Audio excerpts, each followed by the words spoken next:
A portion of this video is brought to you by Sheath Underwear. For more information about Sheath, visit the link in the description below or wait till the end of this video to hear more about them from me.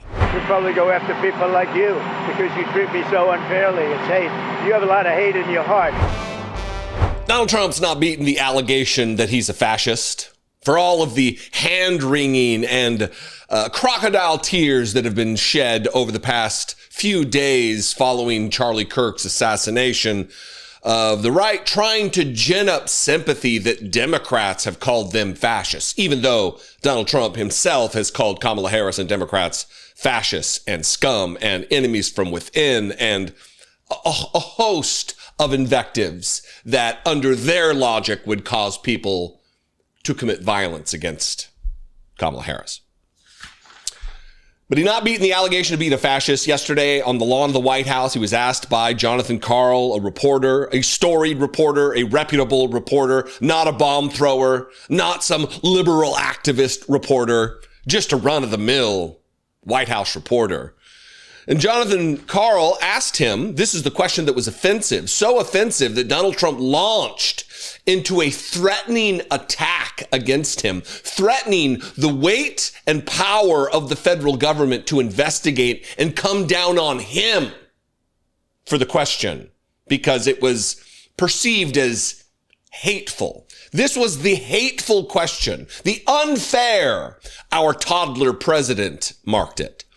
What do you make of Pam Bondi saying she's gonna go after hate speech? A lot of your allies say hate speech is free speech. A lot of your allies, including Charlie Kirk, say hate speech is free speech. What say you, Mr. President? And Donald Trump launches into a fascist, autocratic, king-like attack on this journalist who is protected by the First Amendment of the Constitution of the United States. Watch this remarkable, yet not shocking or surprising moment from dipshit Donald Trump. And what do you make Pam Bondi saying she's going to go after hate speech? Is that, I mean, a lot of your allies say hate speech is free speech. You'd probably go after people like you because you treat me so unfairly. It's hate. You have a lot of hate in your heart. Maybe they'll come after ABC. Well, ABC paid me $16 million recently for a form of hate speech, right? Your company paid me $16 million for a form of hate speech. So maybe they'll have to go after you. Look, we want everything to be fair. It hasn't been fair. And the radical left has done tremendous damage to the country. But we're fixing it. We have right now the hottest country anywhere in the world. And remember, 1 year ago, our country was dead. And now Washington, D.C. is fixed, and I fixed it.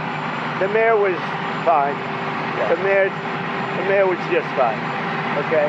The mayor had the sick city for many years. She's been mayor for many years.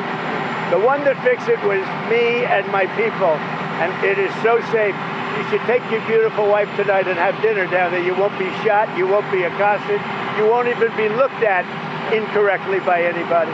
Washington, D.C. is safe. Now we're going to Memphis, where it's pretty rough, to put it mildly. You caught the nuance there in what Donald Trump said, right? The specificity with which his words indicate who will be doing the going after of Jonathan Karl. We'll probably go after people like you because you treat me so unfairly. I was just made aware of the unfair treatment clause of the United States Constitution. That's a carve out in the First Amendment. You have the right to redress your government. You have the right to assemble. You have a right to political speech unless it's unfair to Donald Trump, the little baby. These people are a joke. Republicans are nowhere to be found as their president spits in the face of the Constitution of the Union, wipes his ass, his ample ass with the Constitution, attacking this reporter, threatening this reporter with retribution, with using the width and breadth and the power of the United States government as a weapon against someone for unfair unfair treatment. You have a lot of hate in your heart, he says. Who is it that has hate in their heart? Could it be this Donald Trump, this version of Donald Trump, who talks about the scum and the enemy from within? The enemy from within, all the scum that we have to deal with that hate our country, that's a bigger enemy than China and Russia. That's not hateful or unfair, though. That's loving and kind and Christian-like, right? How about this rant about radical left lunatics, sick people? And maybe, just maybe, they need, these sick, radical left lunatics need to be handled by the United States military. Are you expecting chaos on Election Day? No, I don't think so. Not from the side that votes for Trump. But I'm just wondering if these outside agitators will start up on Election Day. Let's say you win. I mean, let's remember, you've got 50,000 Chinese nationals in this country in the last couple of years. Yeah. You've got people on the terrorist watch list, 350 in the last couple of years. You've got, like you said, 13,000 murderers and 15,000 rapists. Right. What are you expecting? Joe Biden said he doesn't think it's going to be a peaceful Election Day. Well, he doesn't have any idea what's happening in all fairness. He spends most of his day sleeping. I think the bigger problem is the enemy from within, not even the people that have come in and destroying our country. By the way, totally destroying our country. The towns, the villages, they're being inundated. But I don't think they're the problem in terms of Election Day. I think the bigger problem are the people from within. We have some very bad people. We have some sick people, radical left lunatics. And I think they're and it should be very easily handled by, if necessary, by National Guard, or if really necessary, by the military, because they can't let that happen. Oh, filled with love and fairness and kindness and respect for the parameters and the guardrails set by the United States Constitution by this president. Or how about this one? We'll just end with this. This is Donald Trump saying that Democrats and the press both are enemies of the people of the United States. One thing I have been, even the enemy, because they are the enemy, what they've said, even that enemy too, and they're really the enemy. They're the enemy of the people, the press.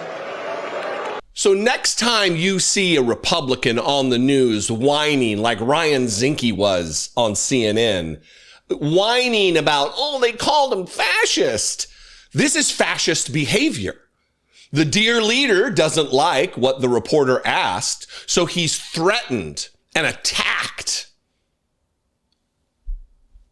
That's fascism. Fascism isn't a political party. It's an ideology. It's a spectrum. There are identifying characteristics of fascism. And Donald Trump meets the hallmarks of 90% of them. Do not be fooled. Do not be distracted. One, the Epstein files are still in the news, Donald. No one's forgotten about them. Charlie Kirk wasn't a big enough distraction for us to forget that your name is riddled throughout a document that chronicles the relationship between you and a notorious sex trafficker and abuser of young girls. Your pal. We haven't forgotten. What do you think out there? I would appreciate your feedback here. You can participate in this conversation in the comments below the video, wherever you're watching it. You can also call the voicemail line, 714-576-4054. And of course, as always, you can email me daily at dollemore.com. I crossed 1.2 million subscribers on YouTube yesterday. Thank you very much. If you're a longtime subscriber, if you're a new subscriber, if you're on the fence about subscribing, please do. We are on a march to 1.5 million and then beyond. I appreciate you. I am not worthy of this platform, but apparently you have decided that you feel I am. So thank you very much. I love and appreciate you. I'll see you next time. Be genuine. Take care of one another. It is absolutely difficult to keep a cool head in this political climate, especially with the added aggravation of these overheated outdoor temperatures. How can you be expected to conduct any clear-headed discourse with your drawers in a sweaty soup? My go-to for keeping things cool, Sheath underwear. I'm wearing a pair right now, and let me tell you, it's like nighttime in the desert down there, all day long. Head to sheath.com and use promo code Dollemore to score 20% off and upgrade yourself to the most comfortable underwear that you'll ever wear. How do they differ from your average boxers? Well, let me tell you. Invented by a U.S. Army veteran while serving a tour in Iraq, Sheath's boxer fabric is designed with a moisture-wicking technology. Their underwear features a unique dual pouch system that keeps all your man parts comfortably separated instead of sticking together. We all know the feeling of the old eggs getting stuck to the pan, if you know what I mean. My favorites are the airflow meshes, which seem especially equipped to handle my thighs, bigger thighs. But Sheath has also tons of other fabric options and designs that you can get into. And I'm clearly not the only one singing the praises out there. Sheath are recommended by multiple doctors and urologists and have over 20,000 five-star reviews. Also, Sheath supports multiple charities like Socks for Soldiers and Doctors Without Borders. So while you're upgrading your undies, you can be making the world a more